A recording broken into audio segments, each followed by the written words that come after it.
YouTube, what's going on? This preacher. Let me tell you, man, I'm tired. Tired, man. My shoulders hurting, my neck hurting, my chest. The chest muscles is hurting. I don't have like chest pain because of the surgeries and anything like that. It's just the muscles and stuff is hurting. Now, for instance, how I feel right now, and I'm tired. I'm still tired. I feel right now, if anything goes on with my truck, even if it's something that I personally can fix, I'll pay somebody else to do it. That's one thing.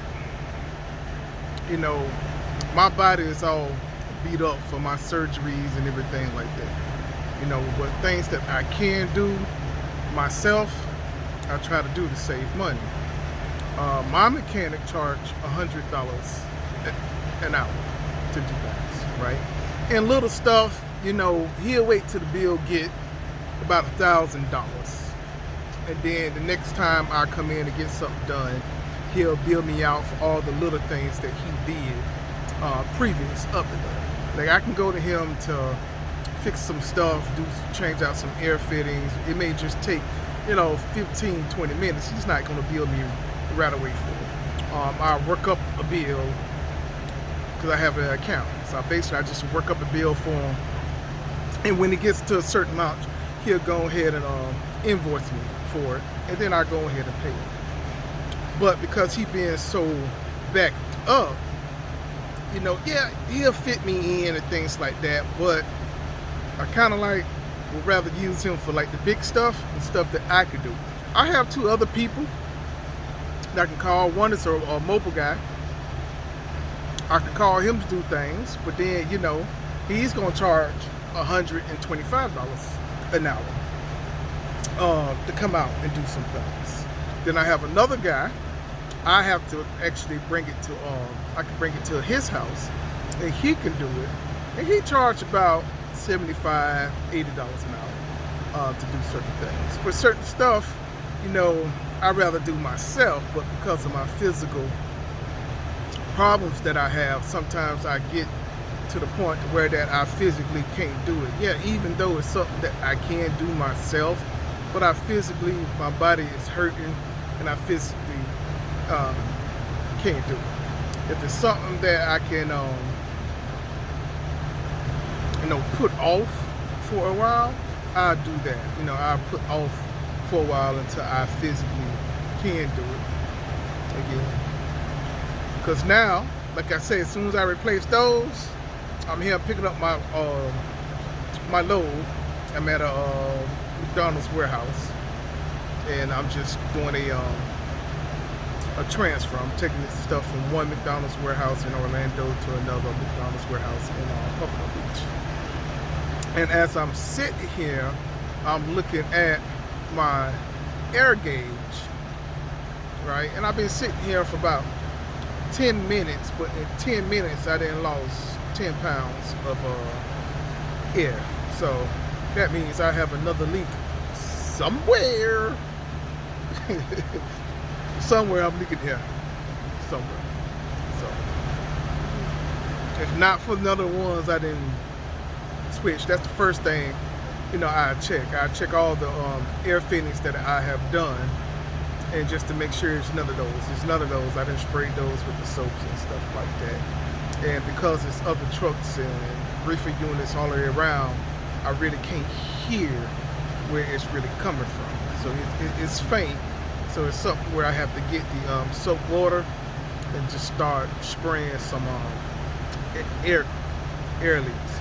Now, another way that you can tell is looking at which tank is leaking air, right? Because your primary tanks, that goes for like your the secondary tanks goes to like all your airbags, things like that, your brakes and things like that. it can work off of the primary or the secondary. But your secondary can go to your airbags and things like that, or you can have like a leak on your tank. My air is leaking evenly. It's not one particular tank that's leaking more than others. So that lets me know the first thing that I would have to look at now is my primary air tank, because it's leaking evenly, that I could have a leak on one of the fittings on my primary air tank. Because all your air goes to your primary air tank, then it branches off to your other air tanks from there. So yeah, so I got a little another little air leak. So that's gonna be fun researching that.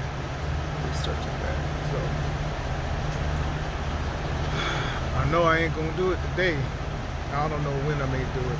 I got some time in the morning, so I probably can do it in the morning before I go pick up my load Monday morning. You know, air up everything and then turn the truck off, and then start messing with some hoses and see where it's coming from.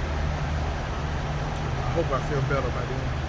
But yeah, so I got the everything's done. Like I say, it's good to have y'all some air fittings. Okay, I'm talking to the owner ops, company drivers. Take it to y'all company shop. You can call and say, hey, I'm doing a whole bunch of air, I can't find it. They'll tell you take it to a TA or something like that. These ops as well, man. Yeah, get you some air fittings.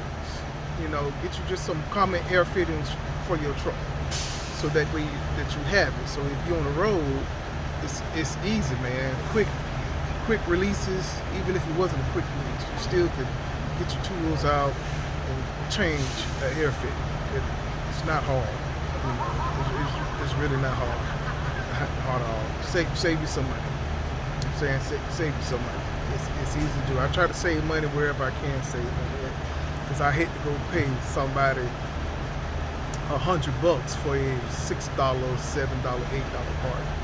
That's crazy. And now you done paid $135 for some air finish work. That don't make no sense to do that. They really don't. Now it's different if you're getting a whole bunch of work done and your truck is in the shop. You be like, hey man, I need y'all to do an air test. Make sure, check for any leaks, fix all my leaks, whatnot. So if you already getting some things done, then that's totally different. Go ahead and just have them check everything out, so they can go ahead and fix it. So you're not spending that hour just to replace an air leak that only really takes about 10 minutes to do. You know what I'm saying? So that's one of the things. So just try that. Word of advice, man. Just try that. So that's one thing you want to try to do. I'm looking at this guy trying to figure out what this guy doing. Oh, okay. He's going to the next truck. But yeah, so I got the starter. The new starter is awesome, man. It's it makes me realize just how long. I mean, you start to hear things, and you think everything is working properly, and then when you get something new, you're like, whoa, it's a little bit of a difference. The engine spins over a lot quicker, but it was dragging for a while. It started dragging, and it seemed like it was really weak. It was really weak. So it was starting up. It have to spin over to start the truck. Now with this, boom, starts up real quick. So I'm like, man, I thought maybe it was a fuel problem, that the engine wasn't getting no fuel that was starting up. As soon as I got this new starter, man, it starts right on up like it's nothing. Look, one thing, I don't like this here air leak. Now it's 15 pounds. Like 15 minutes, so I'm losing a pound per minute, which is bad. If I was to get a DOT inspection, I would not pass. And there's no guarantee I got the fitting for it. These trucks take so many different fittings, and that's the other thing. that's why for me, it was easy. Every time I replaced one fitting, I go ahead and get 2 extra. So I get the one I need, then I get 2 more. So I know, okay, if it's on the one of my secondary air tanks, when I was fixing those fittings on the tank itself and the ones that was coming off the tank, well, I know I have another secondary air tank over here too, and it's the same fittings. So now I got extra fittings just in case what happened at one tank, I have another one, and I have those fittings for that over there. And because it's different hoses at different sizes, that takes different fittings as well. You know, I kept just changing those particular fittings and things like that, and then getting some joiner fittings. So if you have your air hose, bust a hole in your air hose, you can cut it at that point, level off the hose, put a joiner fitting on, and to connect those 2 pieces back, and you keep on riding again. You don't have to worry about replacing the hose. So now you just fix the hose and get a couple joiners. So I had got a couple joiner fittings as well, so I can keep those particular things going. You know, and then all your other air hoses, all your big green hoses and things that you got going in the back, you know, I had to replace those out. So I had to get some big fittings for that. And you got those big air hoses there that goes down to your brakes and your brake chambers in your front of the truck and in the back. So you need a lot of those. So I had got like about 4 or 5 of those. You know, all of them's not going to go bad at the same time. You know, they won't, but it's good just to have some. And then plus, what if I'm in a truck stop or something like that, and somebody having a problem, they got an air fitting and things like that. You know what I'm saying? If I got one that can help the dude out or girl out, you know, I'll say, hey man, I got a fitting for you that you can use, keep you up on the road. God bless you. Give them the fitting, I can keep rolling. See what I'm saying? So, all right, man, that was going on. Again, another day in the books. Talk to y'all later.